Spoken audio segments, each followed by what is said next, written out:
I'd like you to imagine a weekday afternoon in your home. The sun is setting lower in the sky. Beams of light are shining in your windows, warming the floor. There's a dog lying there soaking up the warmth, wondering how much time has gone by since her master has left for work. And now, I want you to imagine that you are that dog. All of a sudden, with your keen sense of hearing, you notice something that sparks your interest. It's the sound of the engine of your owner coming home. But you're not sure. Has it been 5 minutes or 9 hours since Mom left for work? You jump up, race to the window to get a look, to verify your hunch.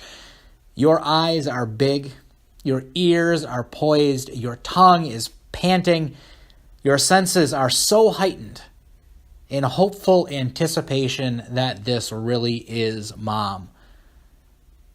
And then you see her pull into the driveway. You just can't contain yourself any longer. You jump and spin around. Bolting through the living room and dining room, your joy grows. You hit the mat on the doggy door at full speed and meet Mom outside, greeting her with a warm welcome of a cold nose and a tail wagging so hard that it hurts her legs. Your barks of joy welcome her with every ounce of your energy. Mom grabs her briefcase and lunch bag, saying, "It's so nice to see you too."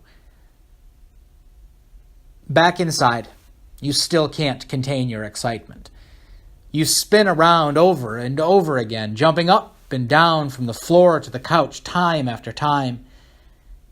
You just can't wait for Mom to come and sit down with you, scratching your neck and ruffling your ears with the love that you have dreamt about all day long. For you, the world is better again.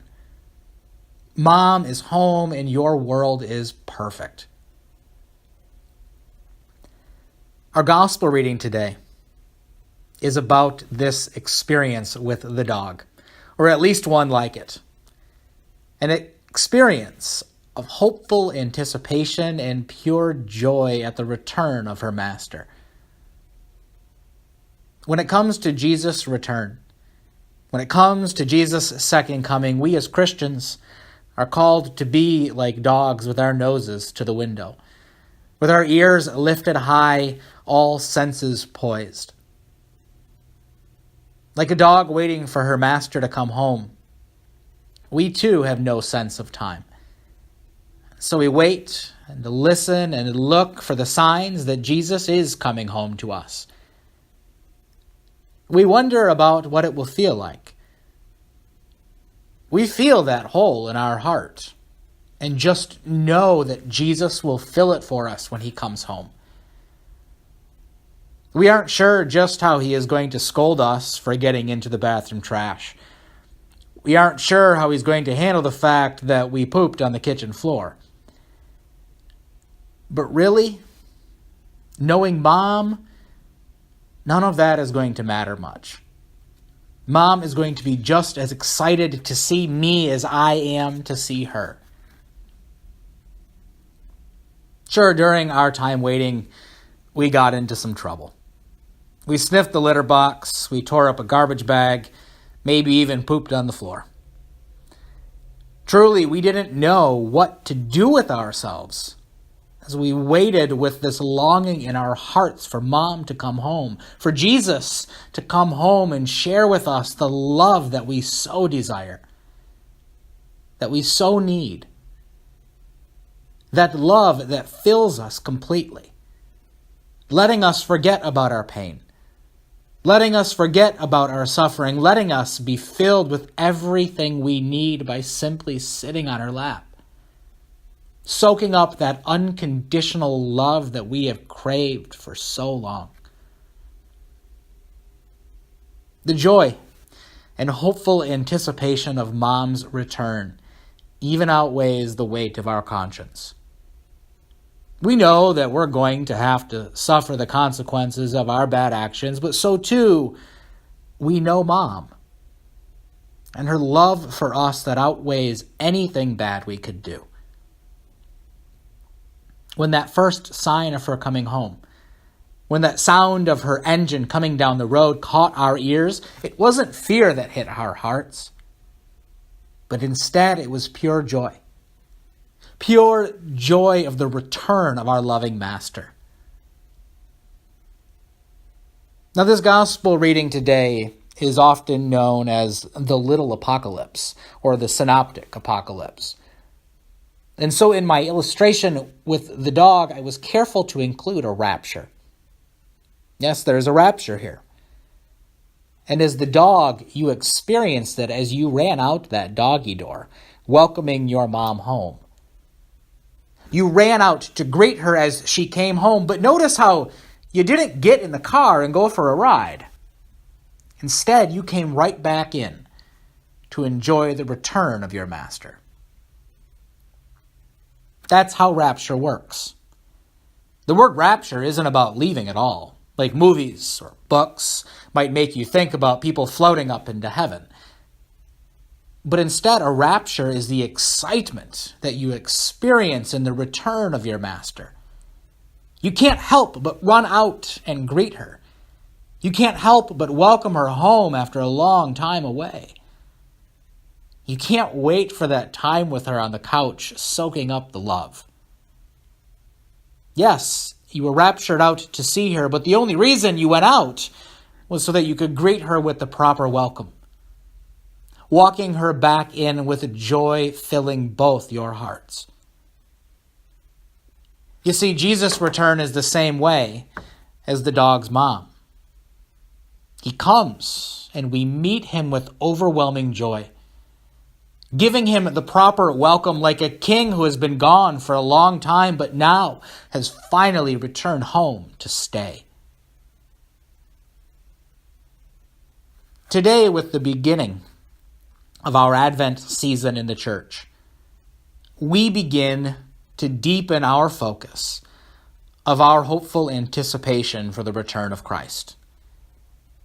We awaken from our warm afternoon nap and troublemaking, setting our senses on the return of Christ, giving time and thought to what it is going to mean when Christ returns. We now spend the countless hours thinking about how much joy and love will soon be in our lives, even amidst the ennui, the boredom, suffering of the day. You see, this little apocalypse that the Gospel of Mark shares with us is meant to let us begin to share in the joy of Christ's return today. It's a message of hope for us amidst the trials and tribulations of the world. It tells us that Jesus Christ really is coming home, and that for his children this is going to be a wonderful experience. It's sad, but I think that most of America, modern America at least, dreads the day of Christ's return. They think of people getting what they deserve, and remembering all of the times that they pooped on the floor and tore the bathroom garbage apart, they begin to worry. They begin to wonder if Jesus coming home to judge the world is going to be a good thing for the world. But there's a huge problem with this way of thinking. They forget that it's Jesus.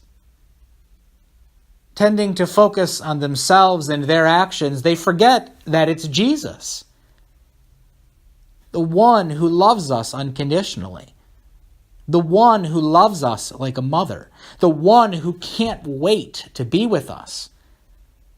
Just like a dog can't wait for her master to come home. As followers of Christ, we are called to live and wait in hopeful anticipation. We aren't supposed to live in fear of what it will mean when the Master comes home and sees what we did with our time. but instead we are to live and wait in the hopeful anticipation that Jesus is just as excited to be with us again, and even more as we are to be with him. Think about what it is going to mean to sit on your master's lap and get the attention from him that you have always dreamt about. Because that's the hopeful anticipation that Jesus wants for us. So remember, be like that dog, with your nose pressed to the window, your ears poised, your tongue panting, your senses so heightened, in hopeful anticipation that this really is Jesus. Because this is what Advent is all about. Jesus is coming home. Amen.